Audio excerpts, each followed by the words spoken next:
Good afternoon, everyone, and welcome to this third webinar in our carbon management report series that's being held by Public Policy Projects in association with Third Way.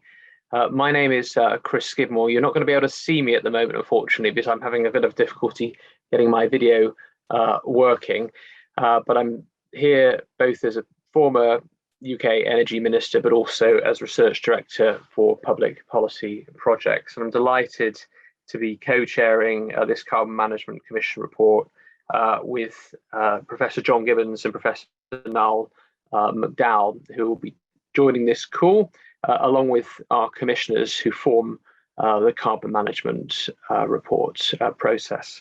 In this final roundtable, we're going to be looking at the future direction of carbon capture and carbon removals. We've had two fantastic roundtables already, both looking at the UK landscape around the UK's net zero industrial hubs that focus both on hydrogen production and carbon capture and removals processes. We had a second roundtable that focused on looking at what are the current international approaches to carbon capture and also direct air capture removal.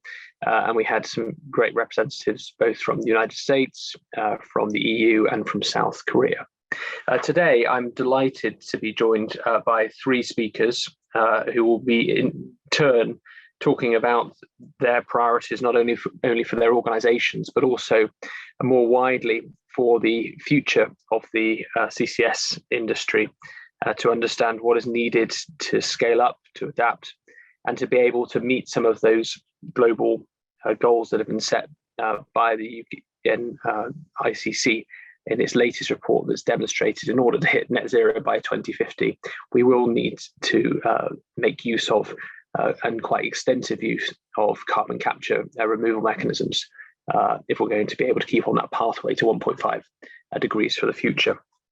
So I'm delighted to be joined by Gloran Turan, the General Manager of the Global CCS Institute, Dr. Helen Bray, the European Policy Director for Carbon Engineering, and Dr. Mira Atreya, Senior Science Advisor for Carbon Direct. And in terms of the format for this roundtable, each of the speakers are going to speak roughly up to 10 minutes in turn. They don't need to take the 10 minutes. That's sort of like a ceiling rather than a floor. And then we will open up to a wider discussion until we then go into a private session around about 2:15. So we've got a sort of public session to start with, and then we'll have the commissioners on the call privately be able to speak to the speakers ahead of putting together some recommendations for the report. And if anyone has any questions, please do direct them into the chat function, and I will then sort of hopefully try to group some of these questions together, and then may turn to some of the individuals to ask their question themselves at the same time. So I'm delighted to start the session by turning to Gloran Turan, as I've mentioned, General Manager of the Global CCS Institute, to talk about the future direction of carbon capture and carbon removals. Gloran, thank you very much. Thank you very much, Chris, and thank you to the Public Policy Projects for inviting the Global CCS Institute. I'm hoping that you can see my slides. Yep, absolutely. Perfect. Thanks very much. For those of you who are not familiar with the Global CCS Institute, we are an international think tank that aims to accelerate the deployment of carbon capture, storage, and removal as a key suite of technologies to tackle climate change and get to climate neutrality. We are backed by a strong membership from governments, businesses, and NGOs. And I'm very happy that we have speakers from both Carbon Engineering and Carbon Direct following me today, because they have recently become members of the Institute. And of course, we are working collaboratively with other NGOs and associations such as the Third Way and the CCSA, who are behind this report and this process going forward. So thank you for the opportunity. Just starting with why we need carbon capture, storage and removal. Of course, we need these technologies to deliver on our climate targets and to get to net zero emissions by the middle of the century. This is what the science says, and reports and analyses by very credible organizations such as the IPCC and IEA all confirm this. In fact, I'd like to think that the IPCC's 1.5 report, colloquially known as, which was released in 2018, was a game changer for CCS because, and CDR, of course, engineered CDR too, because it demonstrated that we are going to, in all the four pathways, there's carbon dioxide removal, engineering, also 3 of the 4 pathways require significant amounts of CCS. Here's a chart from the IEA, their net zero report, and IEA estimates that by 2050, more than 7 gigatons will need to be captured and stored from diverse sources. And this includes some more than 2 gigatons from engineered carbon removals from BACs and DACs. At the Institute, why do we need CCS? Again, this is kind of, I think, something that our audience will be quite familiar with, but we need carbon capture, point source capture in order to achieve deep decarbonization in hard to abate industries, particularly, for example, steel and cement, where, for example, cement process emissions are quite sort of important and cannot be electrified away. We'll need CCS in order to produce low near zero carbon hydrogen, known as blue hydrogen, together with green hydrogen. We also, CCS combined with fossil fuel power plants can provide low carbon, but also quite important, dispatchable, flexible power. And of course, as I mentioned before, when CCS or storage and transport and storage is combined with either BECCS or direct air capture, it can deliver negative emissions. It's this, I think, the versatility of CCS, or carbon capture rather, I should say, is what makes it such a unique, I think, tool in our climate toolkit. Good news for climate. Since 2017, for the 5 years in a row, the pipeline of CCS facilities continue to grow for the 5th year in a row. But also, I think it's really exciting that we're seeing first commercial applications as well as, of course, under development. We at the Institute, every year we release our flagship report called the Global Status of CCS. And in the 2021 report that was released around November, actually last year, we were able to talk about proudly that there are new countries that entered the carbon capture landscape: Belgium, Denmark, Hungary, Indonesia, Italy, Malaysia, and Sweden. I think this is really exciting. But we're also seeing first CCS applications in, for example, LNG liquefaction, not just natural gas processing, but LNG liquefaction. I already mentioned we're seeing first commercial DACS projects, and it's worth noting that first large-scale commercial cement with CCS facility is under construction in Norway. So lots of great momentum. What's behind this momentum? So I think the biggest driver is as I mentioned, following science, net zero commitments from countries and companies, hundreds of, literally kind of countries and thousands of companies.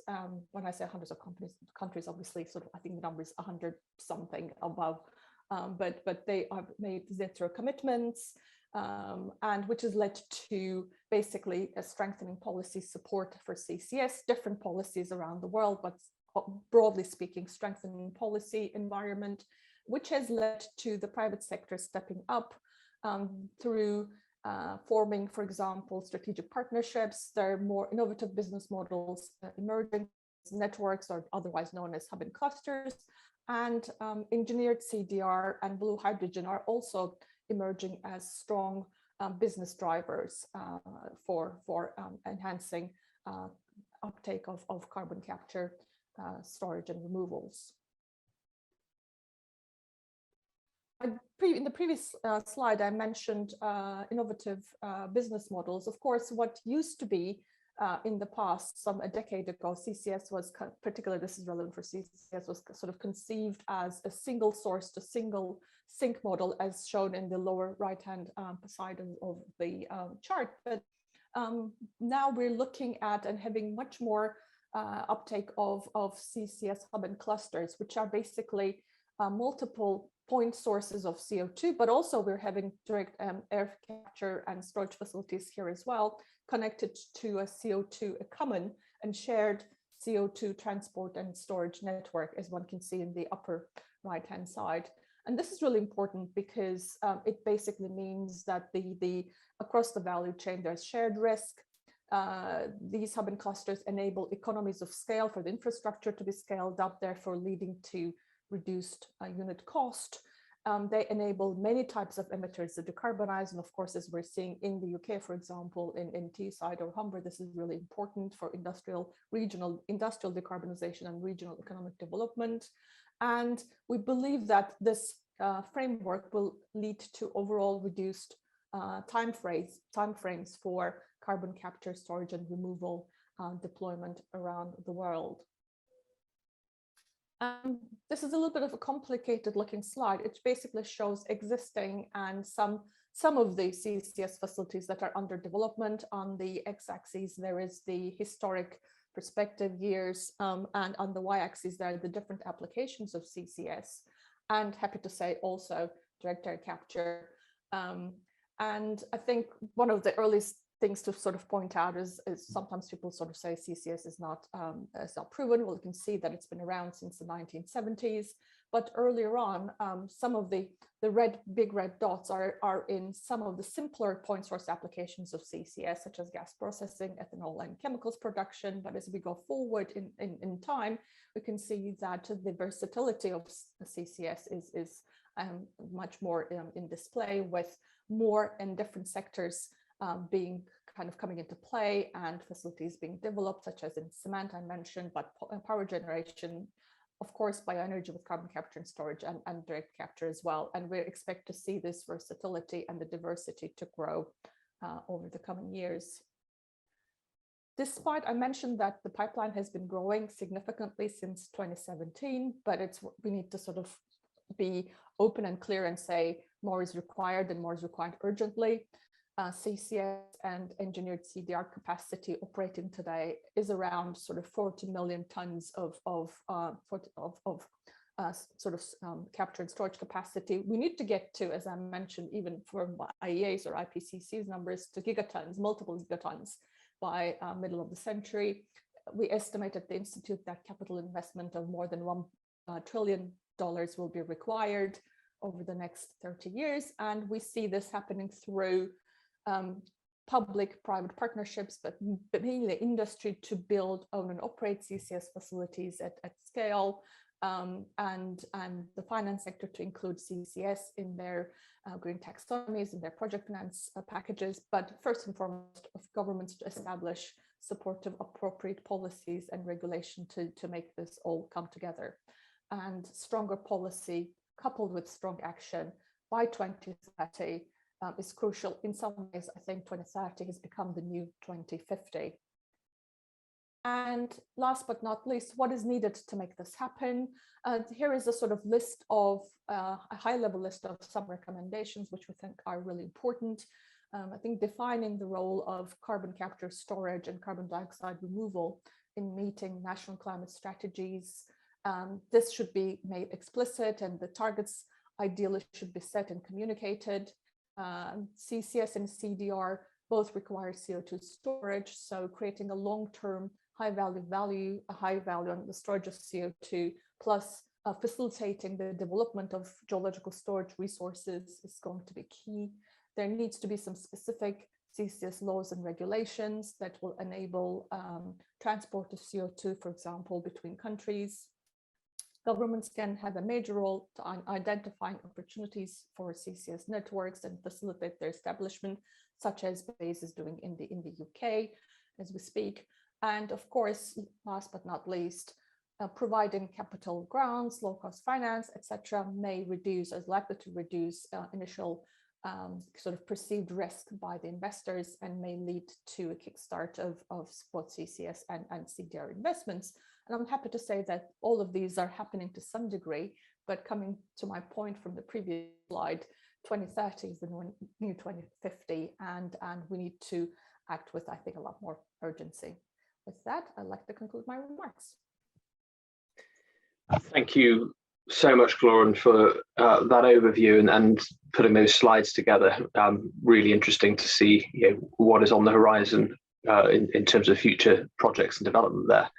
I'm going to turn now, if it's okay, to Dr. Helen Bray, European Policy Director of Carbon Engineering.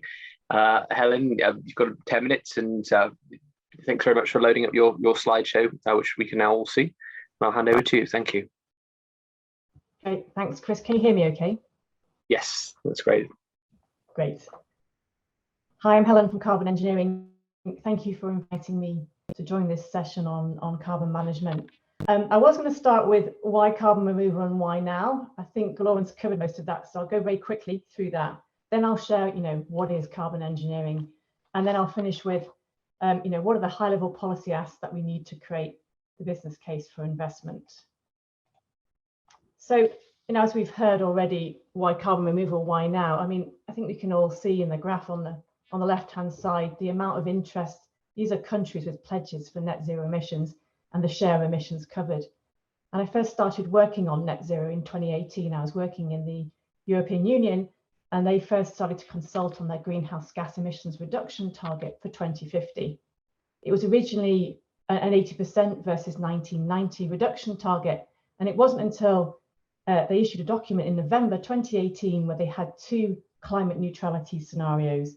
And this is when net zero firmly became part of the language in the EU, and you can see it's grown globally. And since 2018, the level of change to now has just been unprecedented. I've never seen anything like it. I've worked in climate policy for over 20 years, and it's a super exciting time. All these net zero scenarios have this area under the curve, and on the right-hand side is a graph here taken from the Frontier Fund. And I remember looking at that curve and going, what is underneath zero? What are all the different methods, and how are policymakers going to kickstart this industry? As I said, this is taken from the Frontier Fund, set up by Stripe, Alphabet, Meta, McKinsey, and Shopify, who together have contributed an advanced market commitment of $925 million to deliver permanent carbon removal by 2030. And what I'm trying to say from this, without this whole increase in ambition, I wouldn't be here speaking to you today. But what's really important is, in order to solve this climate crisis, we need both accelerated emissions reductions, and Gloran's been speaking about the reductions and the removals, because without both of those, we won't be able to get to net zero. We've also matured a lot about how we speak about carbon removal, and this slide here is all familiar to you. It's seen from the IPCC report, Working Group 3 on climate change mitigation. And what I really love about this is it's not about nature versus technical. It's about looking at the different removal processes, and here you have land, ocean, geochemical, chemical, and then that time scale of storage, because all we can guess is, everything that we do, this sector is so fast growing, there's going to be different ways of doing this. It's going to evolve quite quickly. And what I can guarantee to you, everything I say today will probably be out of date quite quickly, because there's always so much movement. But what I want to focus on is what carbon engineering do, and that's that direct air capture in the middle of this diagram. So carbon engineering, we're a technology provider, and we're very reliant on working in partnership with other companies, because we know how to take carbon dioxide out of the atmosphere. We were founded in 2009, and we deliver atmospheric carbon into 2 pathways that can be stored underground to form negative emissions, or it can be combined with clean hydrogen to form synthetic fuels, near carbon neutral, and they're mainly for the aviation and maritime markets. And our purpose here is to deliver at commercial scale, and we use existing supply chains, existing equipment to deploy at the lowest cost. We've been piloting removing CO2 since 2015 and making fuels since 2017. I won't go too much into how it works, but happy to answer any of those questions if they come up, just in the interest of time. But this is, where are we? What's our time scale? We talked a bit about the pilot plant, been there since 2015. We're now commissioning, this is in British Columbia, Canada, the R&D center next door. And what we're also doing at the same time is engineering. So with our strategic partner, 1PointFive, We are engineering the first up to 1 million ton per year plant that's going to be based in the Permian Basin in America. Coming closer to home for me, I'm based in London. We have planned facilities in sort of selection process. We have one in the UK with plant developer Storegga, who's probably familiar to most of you, and also in Norway with carbon removal. These are commercial scale direct air capture facilities going into storage. And we also have fuels underway, but I won't focus too much on that. And that's a commercial scale plant. So what I want you to take away from this slide is this is about commercial scale. This is not about the R&D piece, so we continue to innovate. This is about how we bring this to commercial scale, because we know we need this solution in the 2030s. Our strategic partner 1PointFive, which is part of Oxy Low Carbon Ventures, has plans to build 70 1 million tons per year plants by 2035, and that could be more given government-led policies. So it's really important that we find those local plant developers, we find those customers willing to offtake, and we have worked with a number of customers in the tech sector, in the banking sector, and the airlines. And you might be familiar with the recent announcement from Airbus that was done last week at the Farnborough Air Show. They have pre-purchased 400,000 tons of carbon removal from that plant that's currently being engineered in the Permian Basin, and it's expected to be operational by 2025. So in the last few minutes, it's my last slide, I'll move on to, what do we need to scale? This is all about commercial scale. And basically, it can be broken down into 5 key strands. And you've seen a lot of these in Galoran's final slide as well. So we often call for targets. And again, that can be in national energy and climate plans. We call also for robust certification. Customers need to know what they're buying. Obligated parties need to know what they're getting. And without the sort of robust monitoring, reporting, and verification, and that life cycle assessment, we can't prove what we are delivering, that we are permanently removing carbon dioxide from the atmosphere. Given that we need to scale, and the way that we can reduce costs is by learning by doing, we need that support for those first of a kind facilities. And that can take a range of policy measures, from grants, from tax incentives, from low access to low cost loans. And I know there's a great amount of discussion, especially in the UK market, about how to stack that policy framework, how to create that business case for investment. Once you have that robust certification and you've brought the cost down, we also want to look at compliance markets. How can you incorporate permanent high integrity carbon removal into, say, emissions trading? Which sectors, what volumes, what timeline? How can we build that confidence that we're not there to displace emissions reductions, but we're there to help the UK and the EU meet net zero or even net negative thereafter? And of course, what's really relevant for us, we're not CO2 transportation and storage providers, but with our partners, we ultimately need this. Without access to that, we can't deliver the negative emissions. And so all the policy asks underneath this very simplistic banner are super important for this industry. So just in summary, we're playing our part, Carbon Engineering, to deploy commercial scale direct air capture in partnership with 1PointFive, and we're looking for more supportive markets as well as more supportive customers. Thank you for listening, and I look forward to the discussion. Back to you, Chris. Thank you, Helen, for that. Very interesting to see some of the themes emerging that I'm sure we'll be speaking about in a moment in the Q&A. And on that note, if anyone does have any questions from our current 2 speakers, please do begin to sort of think about forming a question, noting them in the chat box, so I can come to you after our 3rd speaker. I'm delighted to now introduce Dr. Meera Atreya, the Senior Science Advisor at Carbon Direct, who's going to speak on the future direction of carbon dioxide removal. And she's just uploaded her slides, which we can all see. Thank you very much, Meera, and I'll hand over to you. Thank you. Wonderful. Thank you so much for the invitation. Hi, my name is Meera Atreya. I'm a Senior Science Advisor at Carbon Direct. I'm based in London and lead our presence in Europe. Today, I'll share some perspectives on the future direction and path to market of carbon dioxide removal. I'll discuss the demand for CDR and quality challenges in today's voluntary carbon market, and insights into how we can make markets more robust and trustworthy, and finally close with some more information about who we are as a company. So on demand for CDR, I think this is a knowledgeable audience already, but just to highlight, in addition to the reductions of 40 gigatons or greater, we need carbon dioxide removal at an unprecedented scale to meet climate targets. And to be consistent with the 1.5-degree pathway, by 2050, the IPCC predicts we would need, in some of the pathways, 10 billion tons of carbon dioxide removal per year. Yet today we're 4 orders of magnitude below that scale. So the level of carbon removal that is required is roughly equivalent to the oil and gas industry running in reverse twice over.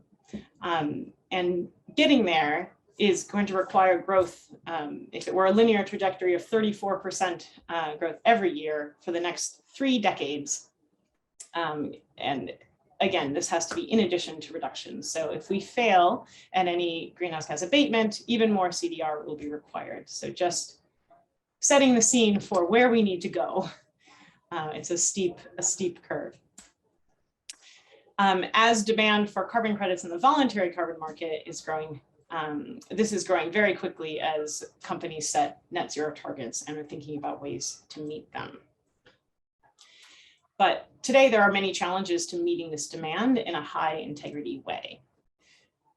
There are many critics of carbon markets and of the role of carbon removal, but we must remember a couple of key points here. So again, both carbon removal and carbon reduction are required at a very, very large scale, and removal is in no way a substitution for reduction. We need both. Now, corporate claims about climate action must also not be misleading about their impact, or this, of course, risks greenwashing, which is all too common. And as we scale CDR, we need to take care to not cause more harm than good through potential land or energy grabs, or both. And one other comment, that blockchain is not a magic solution to this, and perhaps may have something to offer in future, but to date has perhaps done more harm than good. Now, our science team at Carbon Direct and others have found that many of the projects in the voluntary carbon market are of low quality. And we can think about today's offset standards as a quality floor and not as a ceiling, and that this does not guarantee integrity. So flawed protocols or methodologies contribute to low quality standards. These weaknesses are generally in counterfactual assumptions, leakage, measurement barriers. But ultimately, a carbon market that has low quality projects is a lose-lose situation, both for the buyer, who is not getting what they're paying for, and of course, for the climate. At Carbon Direct, we have established principles in partnership with Microsoft for high quality carbon removal, including additionality and durability, leakage, and others. I refer you to our website for that. But fundamentally, using these principles over the last 18 months, applying this to carbon projects on behalf of our clients, we've found that less than 10% of the projects we've reviewed have met our scientific quality standards. So we have a long way to go. In terms of getting there, I'll briefly discuss the creation of robust and trustworthy carbon markets. There has been increasing awareness and concern about quality in the voluntary carbon market, and at the same time, there's also quite a bit of hype and increasing interest. Now, just to be very clear, there are 2 types of carbon markets: the voluntary carbon market, which is sort of the focus of my talk today, and of course the compliance market, like the EU ETS, which we will continue to discuss in the rest of this webinar. And one notable point here is that while regulatory compliance markets for carbon reduction are developing, they are very nascent for carbon removal in either of these markets. Coming to how we go from where we are today and where we want to go, we can think about what really has to happen to scale these markets in a high quality way. So there are a couple of key challenges that we see. The first being credits having poor quality and there being a lack of consensus about what is really a robust accounting method. A second being certification schemes are not as robust, and governance has not really caught up yet with the science. And third, the lack of assurances for scaling high quality supply of these credits. And again, ultimately, any money being spent on carbon projects should amount to a real climate benefit. And this is a key thing that we work on at Carbon Direct. It should not be an accounting trick or a shift of deleterious activity from one place to another. So going into each of these three buckets. The first on quality and accounting. So the majority of credits on the voluntary carbon market are avoidance credits. So maybe renewable energy projects or REDD+. And of the retirements of credits last year, only 5% was actually for carbon removal as opposed to avoidance or reduction. And I would refer you to our blog post if you're interested in this particular topic. Now, it is much easier to prove additionality of carbon removal rather than avoided or reduced emissions credits. And the reason for that is you have to identify what is the counterfactual scenario that might happen if in the absence of carbon finance. And again, it's essential to reduce greenhouse gas emissions. There can be cases when we see projects doing this where they suffer from inflated baselines, which means they may claim to reduce more emissions than they actually do. And it can be harder to find robust carbon credits within these particular categories. I'll also note that nature-based removals are the only options available today at scale and low cost. And I look forward to having the discussion about how we lower the costs and continue really putting investment and energy behind the other opportunities for removing carbon, such as those by carbon engineering. And yeah, not all carbon credits are created in equal in terms of quality, and there can be many different methods with distinct advantages and disadvantages. It's not the silver bullet. One note where something like direct air capture really excels is in the durability of carbon storage. So 1 ton is emitted permanently into the atmosphere for millennia and can really truly only be offset by a ton that's permanently or very durably removed.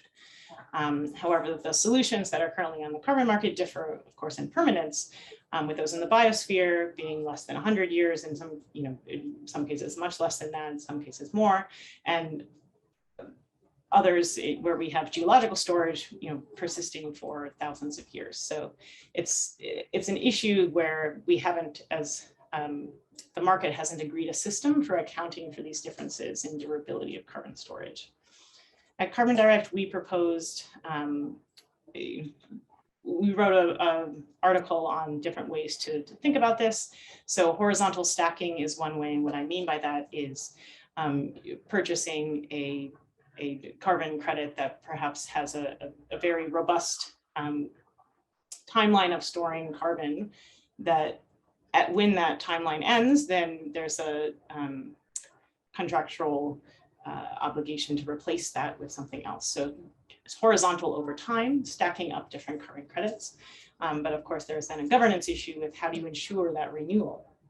And practically, this leads to there being different types of carbon removal credits. There's another option, which is vertical stacking, which asks for more credits at an immediate date to count as one permanent one. So stacking up short year credits. But there are substantial methodological issues with that. So this is something on quality and accounting that we need to solve and find credible science-based solutions for. On governance and certification, in the current voluntary carbon market, we experience a proliferation of standards and carbon certification actors, of which is one of the causes for quality and integrity issues, is really understanding from this web what is real and what is not. And as far as future supply, as has already been mentioned on this panel, is a key message is forward purchasing, and having that advanced market commitment can really help us scale those technologies that we need today and will increasingly need in the future, and allow us to bring CDR up the learning curve in a way that's similar to what was achieved with wind and solar power. And one way to do this is, if you're looking to purchase carbon credits, to use a portfolio approach that can balance benefits and risks and help drive development down that learning curve. In summary, the demand for CDR is growing very quickly, but the voluntary carbon market consists of projects with questionable quality and at the moment has very few carbon removal options available. So the carbon markets really must have integrity if they're going to be driving real climate impact. And we need to build consensus on what constitutes a high quality carbon credit in order to improve our ability to actually measure and verify this. Very briefly on who we are at Carbon Direct. We help our clients reduce and remove and utilize their greenhouse gas emissions. We're a science-first organization with a mission to scale high-quality carbon removal and improve integrity in carbon markets. Our advisory business helps our clients fulfill their carbon commitments from carbon footprinting through to carbon removal in portfolio procurement. And we are also developing a software technology that can facilitate the purchasing of these high-quality removals with a proprietary API. Our collective expertise covers all areas of carbon management, from carbon removal and utilization to markets and policy. And at our core, we are scientists. The majority of our team is made up of PhDs and includes 10 university professors. Our global multidisciplinary team has experts across all types of carbon removal and utilization technologies, which we use to help our clients. As an example of some of our work, we've done scientific diligence on over 50 carbon removal projects for Microsoft and have published the criteria on high quality CDR with them, which I referenced earlier, and you can find on our website. By identifying and vetting these carbon projects, we're building high quality CDR portfolios for several companies and regularly publish our thought leadership pieces on carbon management. Thank you very much. Thank you very much, Mira, for that presentation. And we've had a number of questions now sort of come through. And I would like to say to anyone, please do so add your question into the chat box. If you're a commissioner, please raise your hand if I can get you to ask your own questions, and be very happy to do so. I wanted to ask a question that's come from one of our audience members, Julie Harrison, who touches on the question of utilization. And I think, Mira, you mentioned utilization in your very last slide, and the focus obviously has been on capture and storage in the discussion so far. But Julie asks, how much need is there for the use of CO2 rather than just storing it? She mentions about a company that made diamonds from taking CO2 from the air. But I think that broader policy question about utilization, is there a cap on the potential utilization of carbon in the modeling that you've done? Is it only so much carbon dioxide that can be utilized in other industries and products? And whether that's something that's been actively thought about, how to expand that use of utilization, or whether that actually goes counter to that sort of life cycle of removing carbon from the atmosphere that was mentioned in several of the slides. Any speakers had any thoughts on that? Perhaps if I can just have a go at that, Chris. Obviously, utilization is important, but I think kind of as all of us, the three speakers mentioned in our presentations, durability of, i.e. putting CO2 away permanently or a very long period of time is really key from a climate mitigation perspective. And some of the utilization options actually allow for that. For example, mineralization, versus others are just perhaps quite short term in duration in terms of what they do with the CO2, which then gets released into the atmosphere. And I realize that recycling or circular carbon economy is an attractive concept. However, when we look at the urgency and when we look at the fact that we need to reduce emissions and remove as quickly as possible, I would still say that it's appropriate that our focus is on longer term, permanent or very longer term storing CO2, either underground or in products. But again, I think that duration is really important, particularly from a climate point of view, whilst of course noting that Helen, for example, mentioned aviation. There are other really I think, important applications where it may be very difficult to replace it with a different sort of fuel, so low or zero carbon fuels in this context, or CDR may be needed. But I would say that we need to be very cognizant in I think our thinking of and applications for utilization. Yeah, and I think it's really important to build on that. You know, the CO2 that we take from the atmosphere with our plant developers, one of those routes is into the transportation sector. So if you're looking at aviation and maritime, where you might want to preserve the existing infrastructure and the existing, engines, therefore, if you're taking CO2 out of the atmosphere, combining it with clean hydrogen to make synthetic hydrocarbons, you've pretty much got a near closed carbon loop. And the whole point here is you need to account for it. So if you want to have near carbon neutral fuels, using atmospheric carbon is ultimately where you need to get to. And if you look at the European Union, which I focus a lot on, if you look at their policies around sustainable aviation fuels and the maritime fuel sector, they all say longer term is a preference for CO2 from the atmosphere. And it's a really important point. So that's a reduction solution that we give when we store the CO2 permanently. That's a negative emissions, but both routes are really important on that pathway to net zero. Thank you.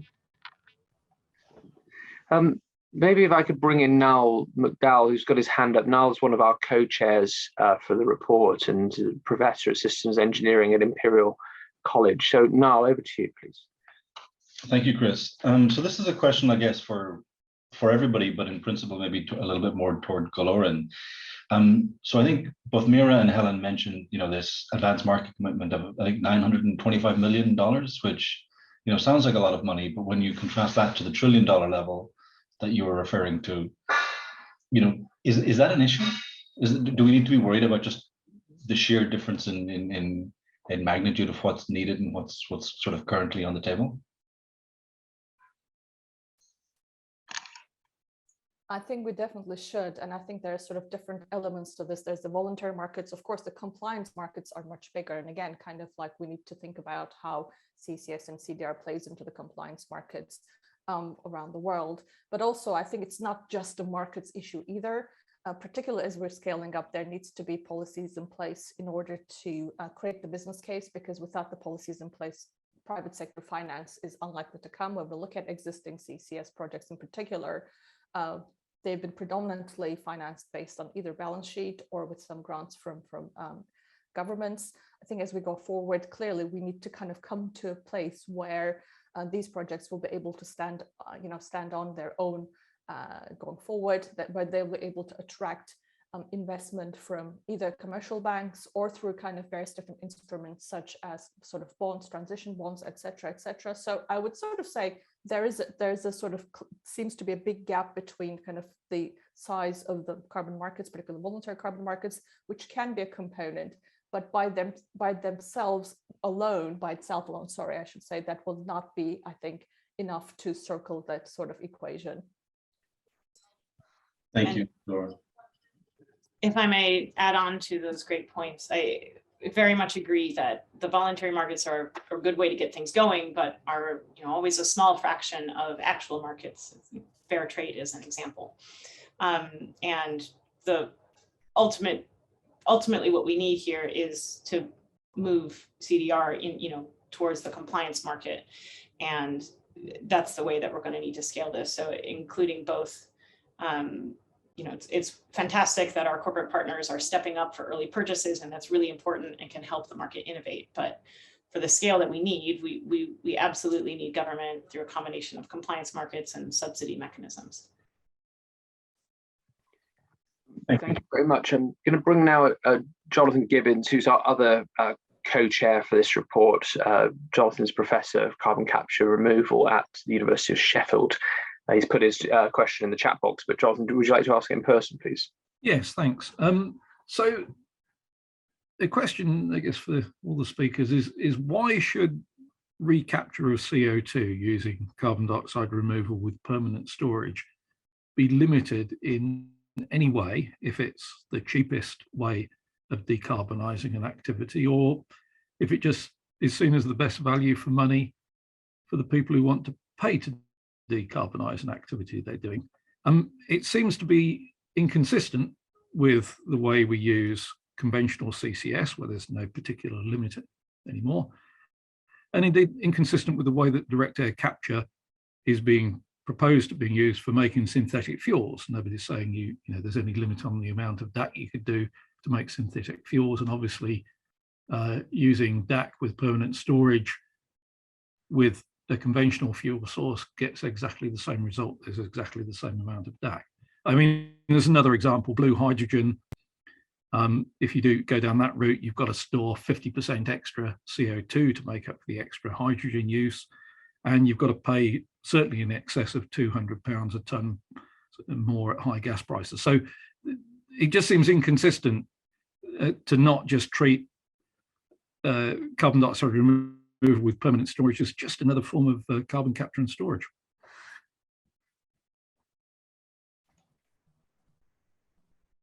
Does any of the panelists have any thoughts on John's question? Helen, you nodding, would you like to come in?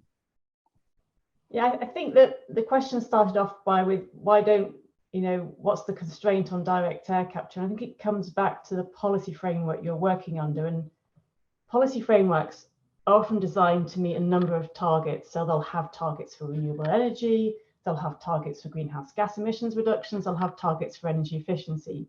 If you maybe had a purely one target around greenhouse gas emissions at lowest cost, you might see a different outcome than from what we currently have in many markets, which is we want a certain level of renewable electricity and energy, and we want a certain level of energy efficiency. So what you're seeing is it's not just about greenhouse gas emissions, and therefore it's not just about economics. And especially in Europe, and rightly so, it's about a fossil fuel phase out. And so with all those different objectives, you're going to have different outcomes from the policies that are designed. And that's why it's slightly more complex than just, lowest cost emission reductions to meet a certain target. I hope that makes sense, but that's how we as business understand it. I think you're reporting the present situation very well, but it's essentially because for historical reasons people choose to have it that way, I think is to sum it up. But I agree, it's exactly what's happening. Okay, so in order to predict the future, again, it's hard to know how that will change and if it will change. So you tend to take, what is currently now and you put it into the future and expect those to be extrapolated. And that's the kind of scenarios that you see playing out in the EU and the UK. Thank you. Yeah, I mean, just as a sort of a comment on that, there's a very, very serious question. The EU taxonomy says something like, words to the effect, you can't use carbon dioxide removal to make any activity green. And there's a question, why not, basically?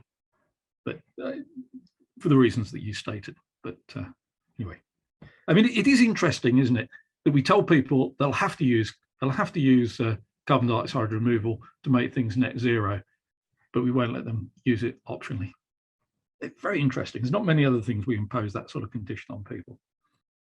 John, two points, if I may. Firstly, I think it's the worry that some stakeholders have about the issue of moral hazard, and that kind of perhaps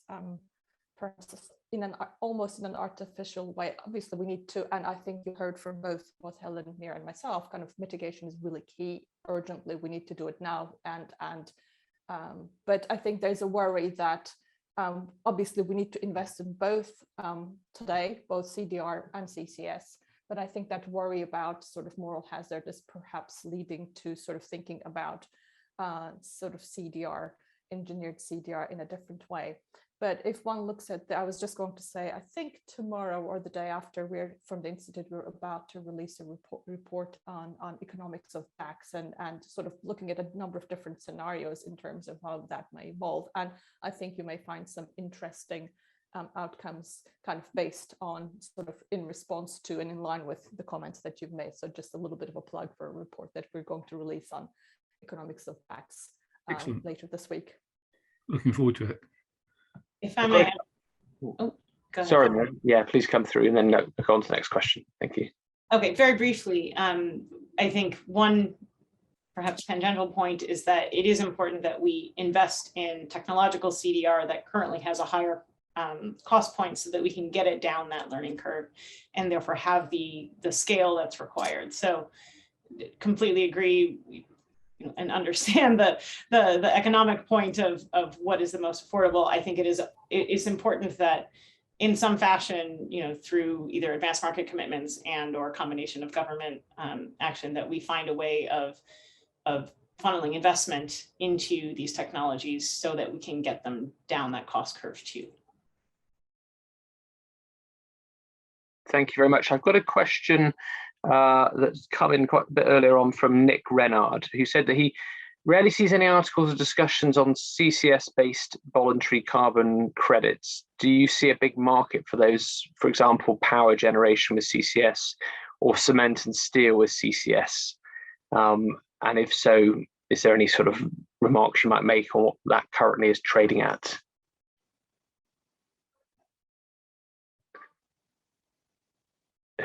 Anyone had any, Gloran? Perhaps I can kind of have a go. It's I would say it's nascent, but there's a lot of interest in it. And for example, CCS is now being recognized by Corsia in their scheme. So that led to quite a bit of, as I understand, interest in voluntary credits, generating voluntary credits through CCS. We had a webinar on this, and it's available on our website with American Carbon Registry, with South Pole, etc. We're looking into this, and there is an initiative called CCS Plus, which is looking to develop, if they not exist, then harmonize methodologies across all the CCS and engineered CDR value chain in order to help facilitate and create and sort of help with the transaction of these credits. So in terms of where they are, as I said, it's kind of sort of at the nascent stage at the moment, but and I was going to say, sorry, the final point is that when we talk about sort of, these credits are likely to be more expensive, for example, particularly CC and CDR, engineered CDR too, compared to, let's say, nature-based solutions, but perhaps there's a role for sectoral decarbonization here, i.e. for companies that are in the cement sector, or perhaps for companies that are operating in power generation. If they're not implementing CCS themselves, if they're too small to implement CCS themselves, perhaps kind of buying credits from their own industries could help actually sort of further facilitate the development and implementation of CCS in a particular industry. So I think perhaps that's something to think about and to be used in industrial decarbonization. Thank you. If no other speakers want to come in on that point, I have a question from Lindsay Smith. I don't know, Lindsay, whether you want to ask this yourself and come in, or I'm happy to sort of read out your question. But I think basically Lindsay said, to have a market with integrity, should the aim not be to maintain a high cost of quality credits, but instead to have strong regulation that prevents poor and cheap credits, rather than looking to lower the cost of removals credits? And if we want reductions to come first, shouldn't it be cheaper to reduce emissions than remove them to incentivize real action? So I guess it's a sort of broader question around establishing regulation and the point around low quality credits that was made earlier. I don't know whether any of the panel had any reflections on that question. Yeah, happy to, and then maybe Niall. So I think I would make a couple points here. First, I wouldn't say first reductions, then removal. I would say both as fast as possible. Again, the removal should not take pressure off the reductions, but we are unfortunately at the point where we don't have time to wait to scale up both. So that's one point. On the integrity of the market, the most important thing is to have projects that are available for financing that are real and that are offering climate benefits. And it's better for everyone if we can find a way of scaling those things and learning how to do them in a high quality way, and really building those plants and getting to economies of scale where we can do this at a lower price point. This is a cost. We are cleaning up our rubbish from the atmosphere, essentially, and the lower cost we can do this, maintaining a high quality is important. So it's not about, at the moment, the credits that are really delivering high quality carbon removal are those higher cost ones. But the goal is not to keep them at higher cost for that sake. The goal is to have the market represent projects that are all scientifically valid, and then to scale those technologies that are doing scientifically valid removal and are currently at high cost and try to get them to a place where they become really affordable. Thank you, Mira. Niall, do you want to come back in, please? Thank you, Chris.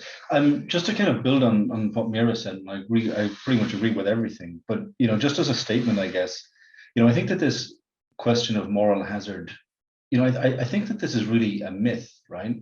That there's going to be some way to have incredibly cheap, credible removals of CO2 from the atmosphere that will significantly inhibit general mitigation activity. I mean, I think everything that Galoran and Helen and Mira have said throughout speaks to how challenging this is going to be. And even if one can do, use the horizontal stacking model that Mira outlined, I mean, over the lifetime of, how many horizontal packages that will be required, I mean, that will still be costly, right? So I think, I just don't think that, if you do the analysis, I can't see how this works out, that removals is the cheap alternative, and that moral hazard is something that we should actually be concerned about.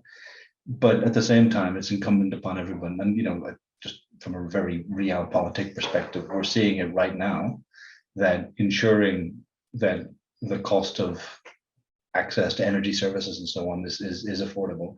I mean, this is imperative, and therefore ensuring that credible removals are as affordable as possible, I think can only be a good thing. And in that context, the work that Helen and her colleagues are doing in carbon engineering can only be a good thing. And that's just an opinion. But maybe just as a quick question then to the panelists, Mira touched on it, but do you guys have views on how we ought to be thinking about the fungibility of different CDR options, in terms of valuing their different contributions, and perhaps maybe more explicitly valuing where, for example, carbon engineering provides, Helen, I think it's fair to say, exclusively carbon removal services, whereas an afforestation project provides perhaps a different level of carbon removal service, but a suite of other ecosystem services or environmental co-benefits. And so how can we sort of think about this in a more coherent way? Thank you.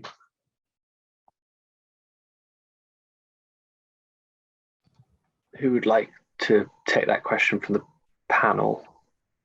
I would like Mira to take it, but I'll go first quickly. But there's a position paper written by Carbon Direct which talks about different types of carbon removal that's well worth looking at. But first of all, looking at, all carbon removal, all emission reductions, all carbon removal is needed. They come in different ways. They come with different duration of storage, different removal processes, as we talked about. I think it's really important that when you're looking at, one of our key strands is about robust certification. You need to know what you're doing, and that needs to be well done before you even, look at your compliance markets, because compliance markets are very rigorous and need to deliver on the outcome. So say for the emissions trading system, that's ultimately an amount of CO2 emitted to the atmosphere, and that needs to be maintained. If you look at where we do actually have direct air capture in compliance markets, that's the Californian Low Carbon Fuel Standard. That's about reducing greenhouse gas emissions from transport. There again, you've got very strict, very rigorous protocols to enable compliance. So I think whenever you're looking at the policy mechanism, you need to make sure that the technologies or the solutions, the methods you put under there can meet those requirements, and so you know what you're delivering. And that's ultimately what I'm looking at when I'm looking at policy frameworks. Where would our method sit, and how might it be rewarded by different mechanisms that governments have? So for me, if you're going to be an emissions trading system, you need to be high integrity, permanent removal. You need to meet certain criteria. And I'll pause there and pass on to the next panelists. Would anyone else like to come in on the Niall's point at all? If not, I've got another question in the chat box. So I think there's a couple of questions I'm going to sort of try to blend together, which is one is around, I guess, the role of governance. And it's a question I'm interested in myself at the moment, say in the UK. And I think also potentially in the States and maybe in Canada, it's very much the CCS agenda is being driven by central government. And obviously there's a strong role for that as the technology remains nascent and needs support. But in terms of thinking about the future direction of embedding CCS within society at large, do you see a role potentially for a greater role for local government, and how could that be facilitated? And Damien Wood also asks a question around partnerships as well. There's a slightly different agenda, but are partnerships developing between carbon capture organizations and the operators of geological carbon storage? So I think in terms of thinking about the future of CCUS, and I know we've spoken about, and all panelists spoke about the need for a target and regulation, but in terms of future partnerships working, where are the priorities for the next stages in order to really embed CCS and at the scale that is needed? So perhaps I'll have a go at in terms of local governments. I mentioned that we've got governments amongst our memberships. It's not just sort of national governments, but for example, Scotland is one of our members too. And in the US, we're looking to have sort of states like California, fingers crossed, come into our membership. But going forward, as you mentioned, Chris, I think public support, not just acceptance, but sort of support and enthusiasm for carbon capture, storage and removal is going to be really important. I think kind of the environmental justice issue and engagement with frontline communities is going to be key in order to sort of further create that support. And for that purpose, I think sort of local governments is a key stakeholder, and industries need to work with local governments, I think, going forward in order to help facilitate that. In terms of partnerships going forward, I would say that we talked a little bit about, particularly when it comes to the traditional point source carbon capture, there is a sort of, I think we can differentiate between those facilities that emit and that are going to be operating capture, capture plants in their installations versus sort of transport and storage. And that's one of the reasons why networks are progressing so fast, i.e. the transport and storage of CO2 sort of working between industrial partners versus those that are perhaps in the oil and gas industry, perhaps in transportation of gases, including CO2. Sort of that two parts of the value chain, I think, are really kind of important for that the CCS business as a whole to successfully be deployed at scale. Thank you. Mira, do you want to come in? Yes, thank you so much. I'll comment on sort of 5 barriers for scaling, wider deployment of CCS, and then also one brief comment on the target point. So I think rather than thinking about it as high cost being a barrier, really this is about finance, and so maybe partnerships with finance where financing can be made less difficult to secure, where banks are more familiar with the technology and have proven examples so that financing can proceed. I would say that's kind of a very important type of partnership that needs to happen, and it represents a major barrier. Other barriers, as have been mentioned, are like infrastructure, and Gloria already mentioned some good partnership options there, and then also permitting, and then this public acceptance point, and kind of education and understanding about this would be, I think, areas where partnerships and working to remove those barriers are really critical for the scaling up. On just one point about the targets, I think at this and related to this what we need kind of more than targets are really actions, and building those, getting that financing and building those plants and taking those actions, getting those DAC plants that Helen is building up and running and scaling those and multiplying that, and moving away from, or in addition to just these targets, to actually getting things done and taking those actions. And just the point on governance there about levels of government. I mean, it's all levels. And if you don't have, you need to have that local support where you're building your assets, and then you need to have the right appropriate governance so that you've got the license to operate. And that's the whole piece. And it then feeds back into what Niall was saying around the moral hazard.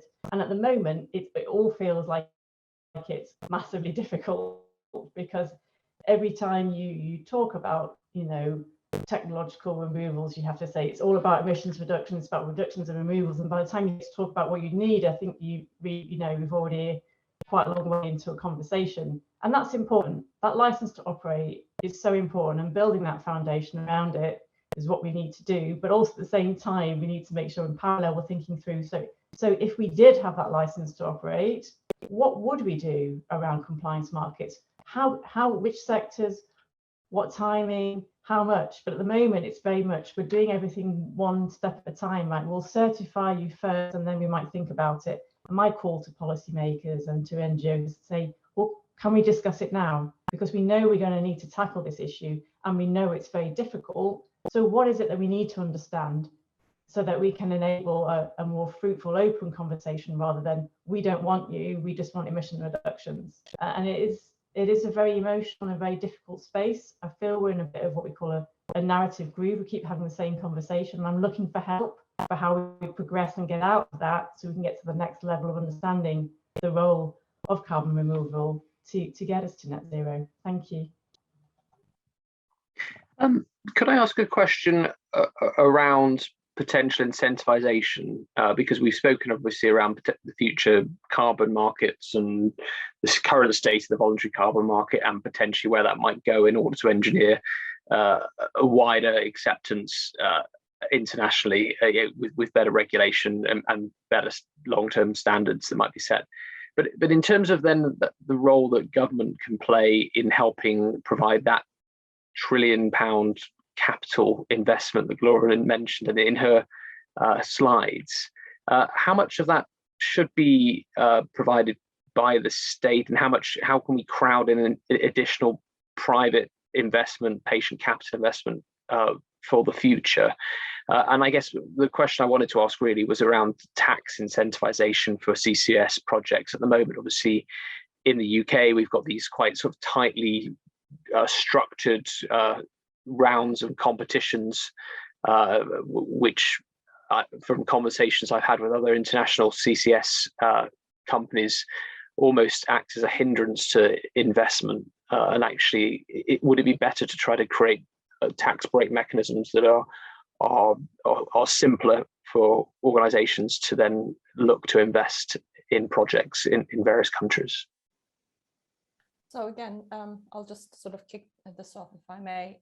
I think the reason, Chris, is because, of course, tax credits, otherwise known as sort of called 45Q in the US, have been a major driver. The US, North America, so both US and Canada have been front runners in terms of CCS, but in particular the US. And that's because of sort of a long-term favorable government policy. And in the US, particularly the 45Q tax credits have been immensely helpful in terms of creating interest, not just from the industrial partners, but also from financial institutions, because they make projects much more easily bankable. That long-term and known quantity of support, government support, tax support for CCS is seen as one of the key drivers for CCS deployment. And now there are some proposals to change that from a tax credit to basically even direct payment, which again is going to make it, if it does happen,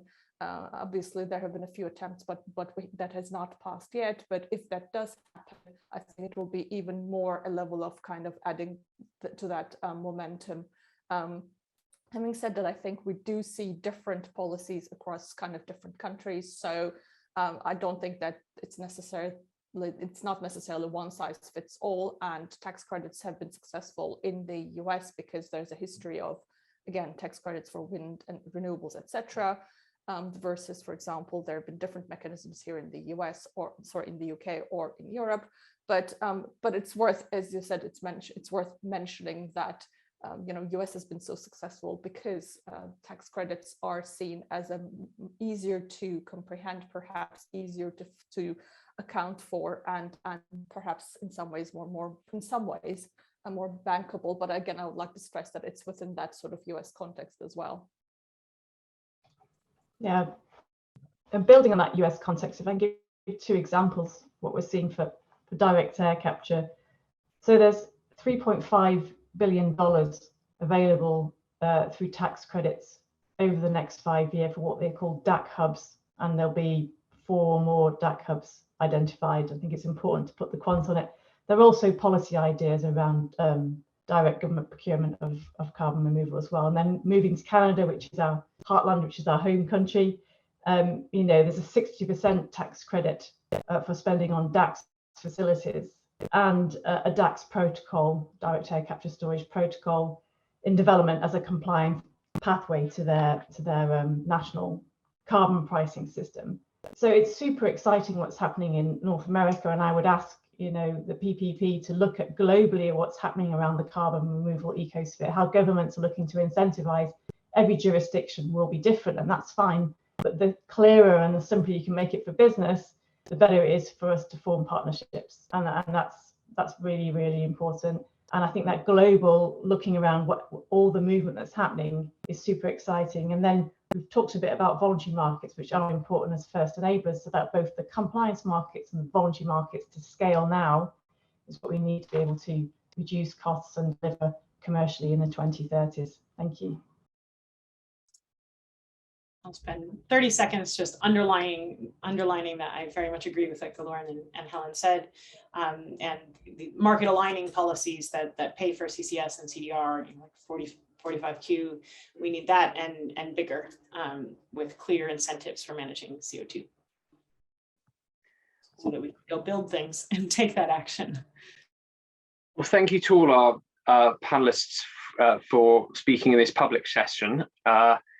We're now going to move to a private roundtable discussion so that some of the commissioners can ask a few more questions in preparation for our report that we will be looking to put forward in the autumn on the back of these roundtables and discussions. So thank you to all audience members for joining today, and thank you for your questions. And this will be placed on the PPP website if anyone wants to have a look at the recording.